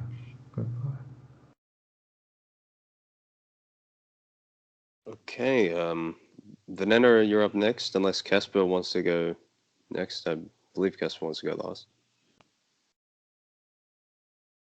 Yeah, let's just keep the order you've made. Yeah. Okay. Hi, Metax. Happy New Year. Greetings, it was nice to interact with you. Speak up. I have a curiosity question about, maybe you are aware, but we had such a kind of public person called Doreen Virtue. She was very popular in New Age circles, and she was releasing multiple tons of different books and cards, and she was very popular. And just one day, she went completely different. She started completely deny everything she was doing, and she almost hated her own teachings, and she went very into Jesus in a way that she completely denies everything which is not according to the Bible. And I actually recently noticed that there are lots of people who are visible in YouTube or in public, and they kind of do this complete turnover. What is this phenomenon? Why would people do that? And Doreen Virtue, did she get scared of something, or she just changed her viewpoint, or she just got, say, influenced by, husband or something like that? Most likely a combination of all of those. I'm familiar to some degree from David and from other entities in your world that goes through similar processes, disappointing with certain aspects of your so-called spiritual sphere because there's a lot of fraudulent and inaccurate information. There's also the idea of hardcore skepticism of anything non-physical. On the other hand, as a counter-reaction, the willingness to believe everything, as long as it just sounds in a certain manner without really any scrutiny whatsoever. So those two aspects likely need each other, and then some people will likely fall more for the more established religions because they are simply socially more acceptable. So they might have been influenced from husband or other person in her life that were simply more, that made her more inclined to adapt to something, or other people that are from a similar past and switch over to adapt more to certain social situations, because being interested in a non-physical is more acceptable in society still if you have a religious affiliation compared to being affiliated with beings in other world, for example, or not as established religious institutions like your so-called New Age sect and similar aspects, which from my perspective is very similar to any other organized religion, but I understand there's a different social stigma to it. So it's likely the combination of different reasons why people like such switch over, and some that might just, get overwhelmed by the things they experience and they want something more perhaps grounded in your society. And again, there's likely going to be more people in your current spiritual arena that are obviously splitting off due to the dishonesty and the whole sect that you're engaging with there. But the same exists in any organized religion as well. It's again just the main difference is that those are more socially acceptable. I would not consider any of those to be more accurate than the other. Some of those that exist in the ancient past are perhaps more accurate, but your modern spiritual movement or your modern religions that exist are all more or less trying to get back in touch with the ancient knowledge and wisdom. What I would suggest is more to get directly in touch with beings like myself and have a direct connection rather than trying to backtrack through those religious measurements. But I also fully understand that some people prefer to have a more socially acceptable approach to spirituality. However, there's likely going to become up more conflicting ideas about religious institution over your next coming years, especially considering abusive behavior, etc. So it's likely that they're going to dissolve even further. So it's likely not going to be a permanent haven either. And likely a population as large as more and more realizing that the physical world you live in is not as what you've been taught. And your religion might not give a satisfying answer, but neither is your spiritual community, which might create a lot of confusion. But then again, that might lead to more of an evolution in your species. And some of those people switching over back and forth are just part of the process, I would suggest. Yeah, it's very interesting. It was, as you said, really, I'm noticing some people switching actually back and forth in a actually time period of few days, which is quite interesting to observe. Yes, most likely both of those sides will eventually merge or dissolve into each other.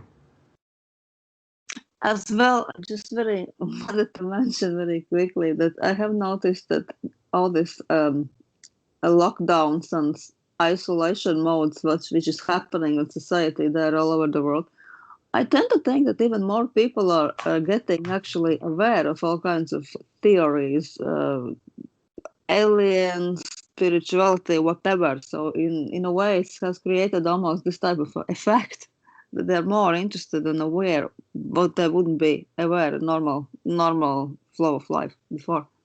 Yes, that's the reason I suggested from the beginning to Wesley and others that the whole situation is something we do glad about, and it's actually going to create a positive effect in the long run. No matter if you believe in the virus being accurate or the government measurements being necessary, ultimately they will likely have an effect that they did not intend with their lockdown situation, but very likely many of those ideas will become more popular simply because people are forced in region they would normally not be in. However, they will also affect those regions and vice versa. So it's just going to be a ripple effect of some sort, most likely. Yes, it's very interesting. Thank you so much, and nice talking to you. And I think Casper wants to talk to you also. Thank you. I enjoyed interaction with you as well. Goodbye. Oh, bye. Much love to you, Vanilla. much love, Metax, and to your kind. Greetings, Metax. Yes, greetings, the Casper person. Much love to you as well. Thank you, and you too. Where you want to talk to somebody? Yes. Yes, I would love to speak to Sharin from last time.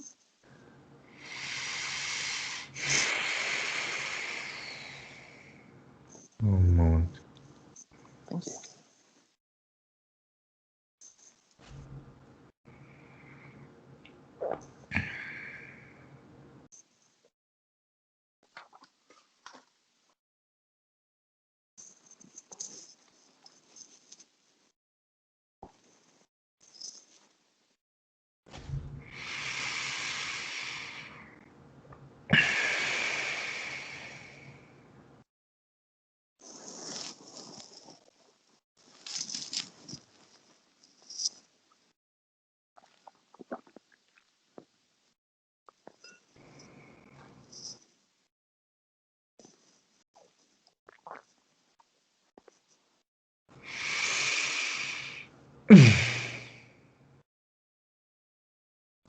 Hey.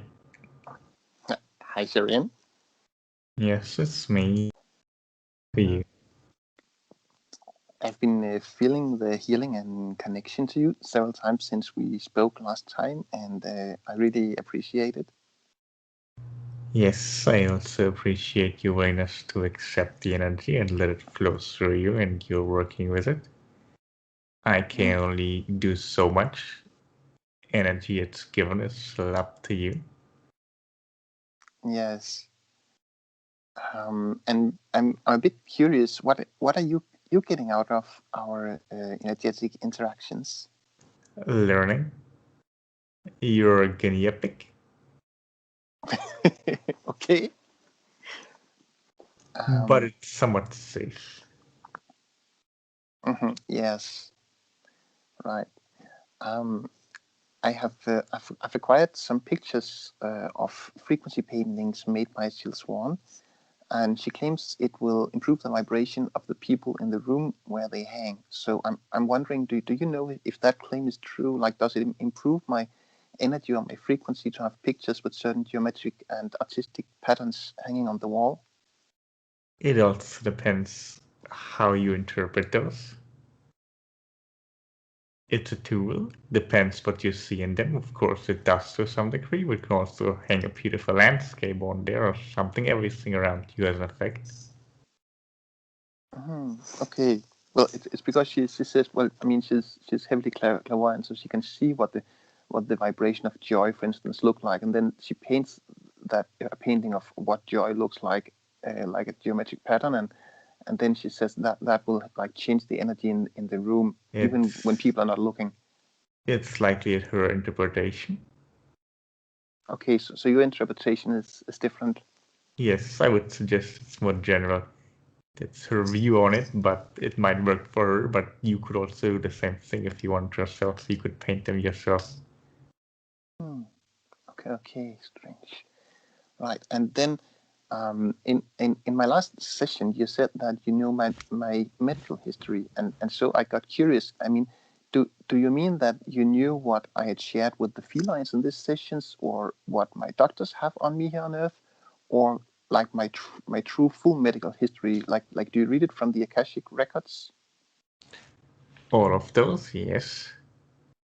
Of course, Wow. are information from other entities that speak to you simply because I talk to the same person, but I'm not so aware of what's written, so to speak, in your energy, and therefore you wish, yes, Akashic record is more about your planetary body, from what I understand the term, but your personal records, yes. Okay, wow, that's fascinating, and yes. So. And so, how much can you see? Like, can you see everything I have experienced in my life just from looking at these records?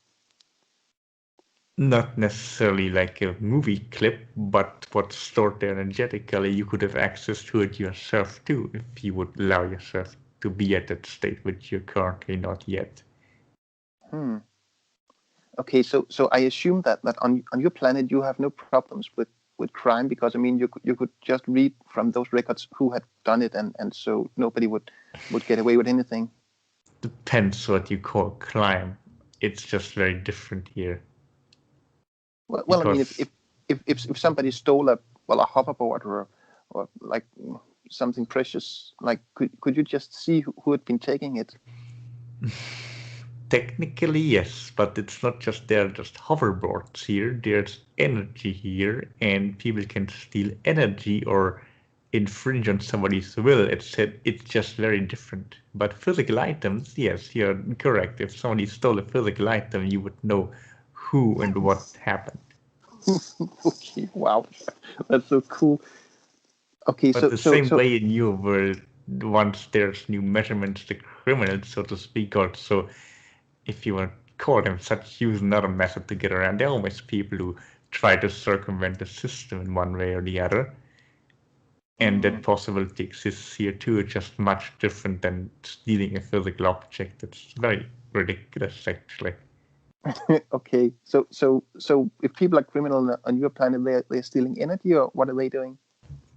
For example, or they're simply not adhering to certain rules and they're trying to hack the energy in a certain context, so to speak, so they get an extra up on something, or they don't quite respect another person's space, so to speak.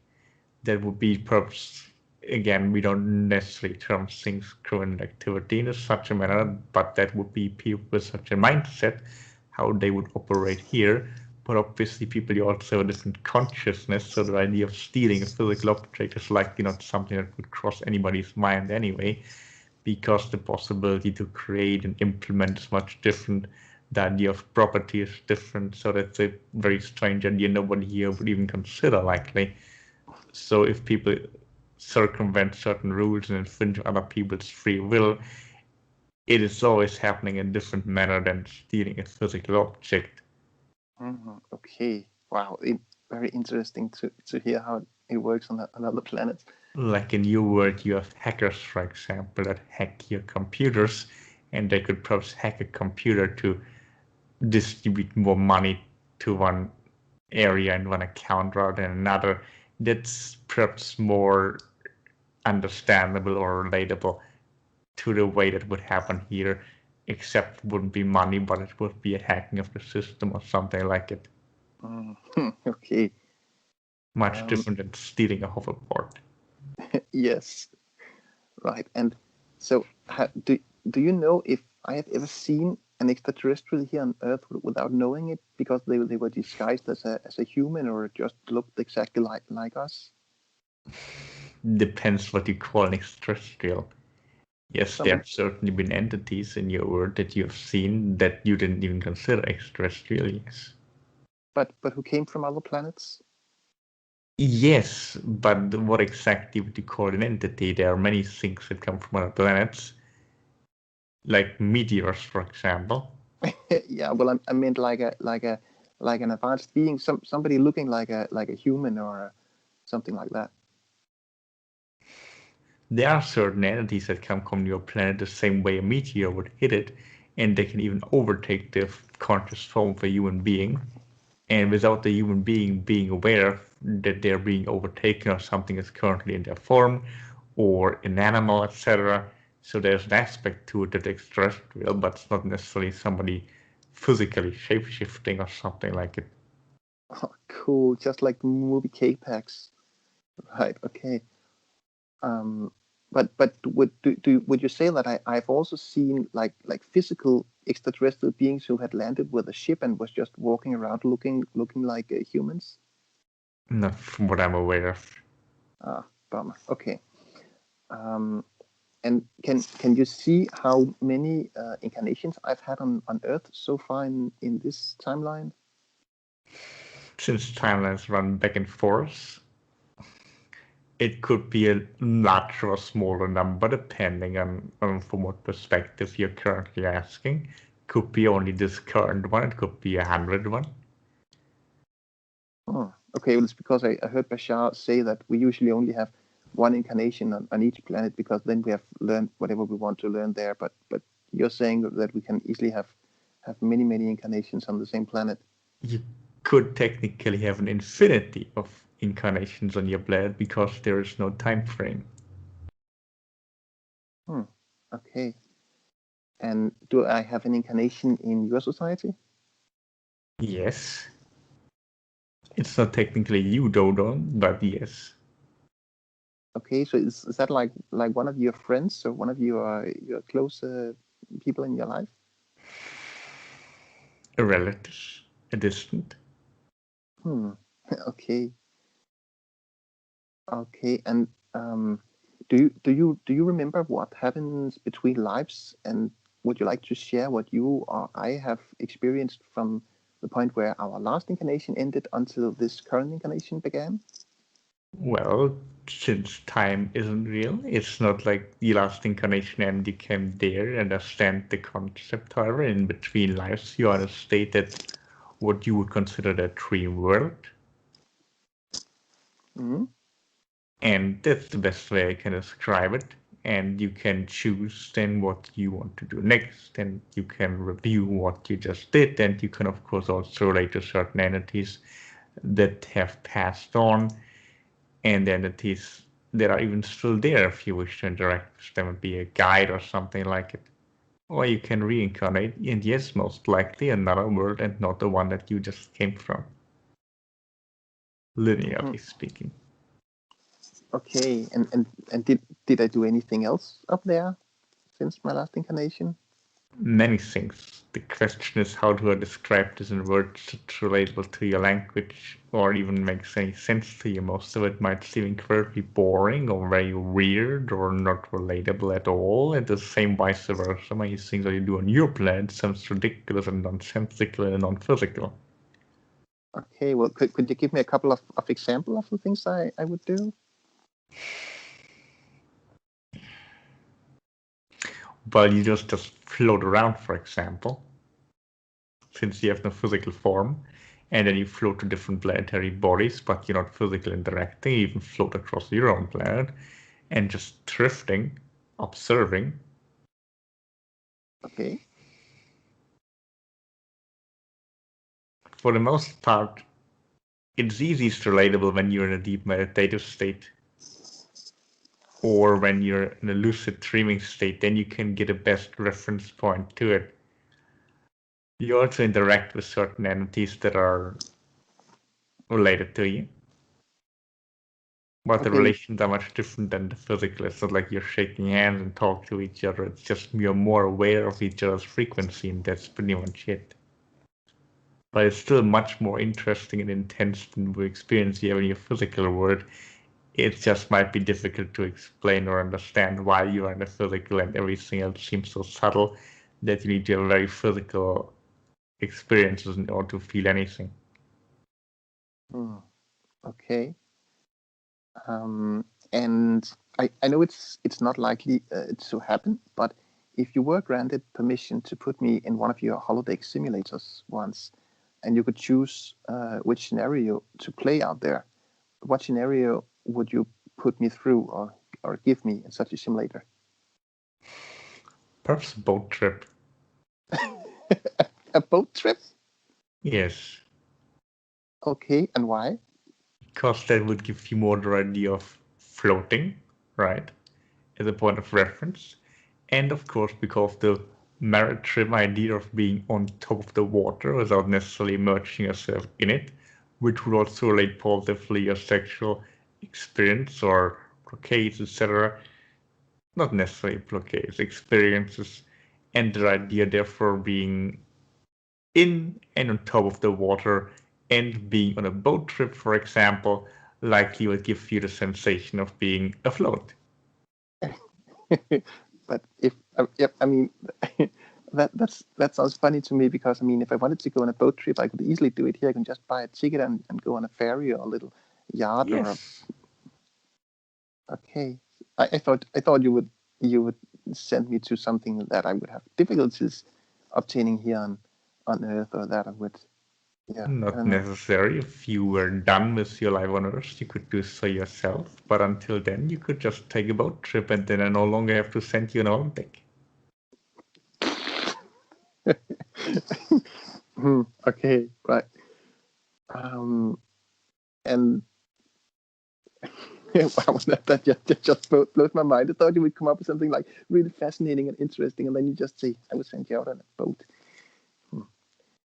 And then, can your spaceship can they beam people up and down so that ships don't have to actually land on a planet if you're visiting someone? That possibility exists. Yes, it's not necessarily done. Sometimes it's preferable to actually land, but yes, it's possible. Okay, and how far away can you beam somebody on board? Like, I mean, how close do they have to be on the ship? Its ideal is there's nothing in between,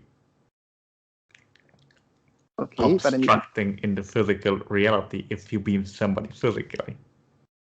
okay, but I mean, could you be like 100,000 miles from Earth and then beam somebody on board there, or do you have to hover close to the surface? It is important to be in the atmosphere. That's all. Huh. Okay, so that the person can breathe. That too. Okay. And if you were to invite a person from the third dimension onto your fourth to fifth dimensional spaceships, how would you do it? Like, would the beam transfer the person from the third to the fourth dimension doing beam up, or would you have to kind of excite the person into the fourth dimension first and then beam them up? Those kind of, they have to be aligned first and foremost for the possibility to being beamed up at all, if you like to use that term. But nonetheless, they would still drastically go under change during the process. But they have to be ready for the process, so they have to have the willingness to go through the transformation. Mm-hmm. Otherwise, there would be no possibility for contact. We couldn't force it upon anybody. But then how do the Greys like the Sacred Reticulans? I mean, they often like invite people on board to the spaceships, although the people don't want. So how do they do it? I'm not exactly familiar with this kind and what they're doing, but they're most likely simply using a different technology that might even be harmful. Okay. Right. Okay, that makes sense. And then I've heard that we Earthlings would likely employ some kind of clean energy device this year. Perhaps something we got from ETs. I don't know. But can you see if that is true or likely to happen this year? I don't consider it to be an implementation, but a discovery, or it being somewhat more shared, but not necessarily it becoming commonplace. Okay. But there might be some tries and discoveries in the area, but that doesn't mean that they will be shared. Okay. There's more likely going to be more solar power and nuclear power in the future, and less fossil fuels. Yes, I know that part of it. Okay, and so what would make you the happiest to be asked by me right now? Repeat. What would make you the happiest to be asked by me right now? Which question would you like to be asked? What's the greatest amount of love you can possibly feel? Okay, and what's the greatest amount of love you could possibly feel? Infinite. Wow, that's a lot. Yes, because there's no ultimate limitation, and therefore also no limitation to what you can do in your physical, mental, spiritual health, etc. Because it's possible to connect to literally source energy directly without necessity to go through other entities such as myself, and therefore being a pristine, healthy condition at all times, and also no longer being energetically depleted. Mm-hmm. And so, have you been able to connect to that infinite love Sometimes. during your physical incarnation? During my current incarnation, yes, but I would then be in a state that you would consider meditative. Not during day-to-day life either. Otherwise, I would no longer have any form of physical incarnation at all. Okay, and so how would you suggest me to get into contact with that state or that feeling, also by meditation? Likely, yes. Whatever works best for you, your subconscious knows. Right, You okay. can use me as an excuse for the time being, but ultimately you connect to it yourself. Mhm. That does sound nice. And do you know of the beings that are living inside of the Earth, like the evolved being, like humans or other 3, 4, 5 dimensional beings? Yes. Okay, and do you know how big the population approximately is in there? It depends what you still consider population. There are many different species and entities that are highly evolved. Many are just energy forms. Okay, well, I'm thinking like physical beings on the 3rd, 4th, 5th, 6th dimension.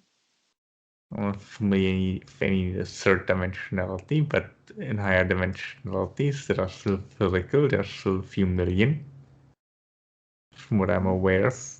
However, not necessarily all of them being human-like. So are they mainly mammals or reptiles? Both. There are numerous higher evolved entities of such a nature, and there are also many that are neither, that are just floating entities. But yes, they are both mammals and reptiles, from what I'm aware of, but it's not like we have much contact with those, so I can't give you more details. Okay, and so do you know why they're roaming around down there? Why are they not coming up and saying hello to us on the surface? There's simply no interest for diplomatic relations. Distrust. Yeah, okay, you can't really blame them for that, I suppose. Okay, and then which issues or challenges or learning lessons are you currently going through in your society? Responsibility for others. Outside our own consciousness and sphere of influence, and being guiders and teachers, being such as yourself, being something more of a parental role. Mm-hmm. Okay. After having been more of the opposite. Okay, after being the receiver for some time. Okay. And is there anything you would like to share with us about your library, your societies, or things you find it important? Nothing more than what I shared previously. Okay.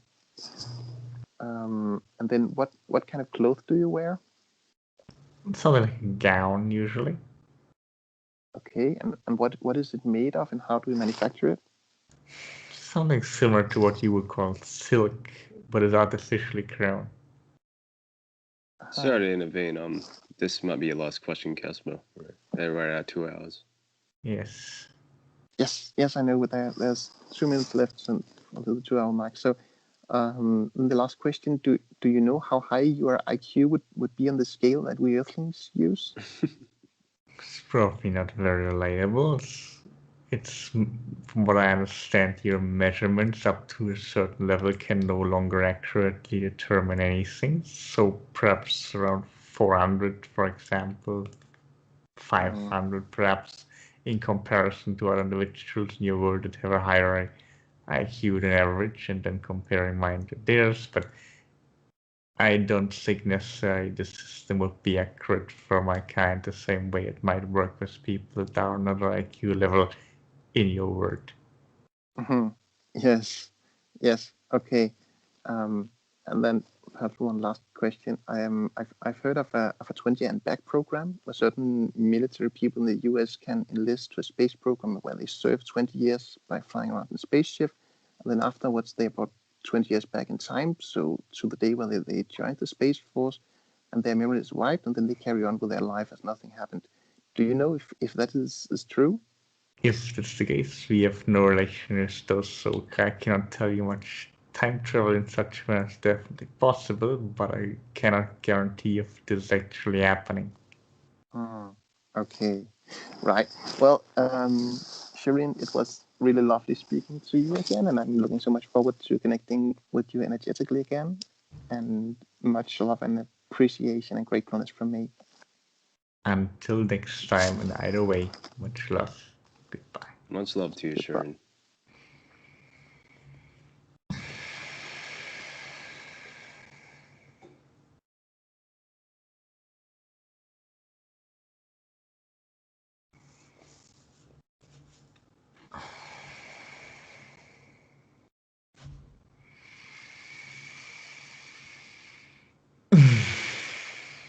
Written somewhere lives by.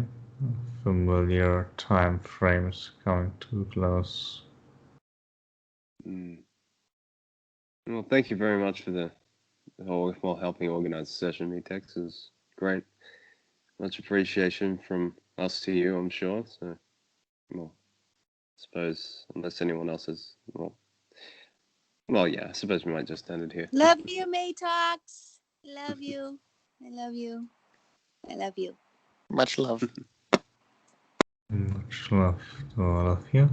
I'm looking forward to next time we get to interact with each other, be it through David or directly in private or in public. May you all have a wonderful start in your new year. Goodbye for now. Much love, Metax. Goodbye.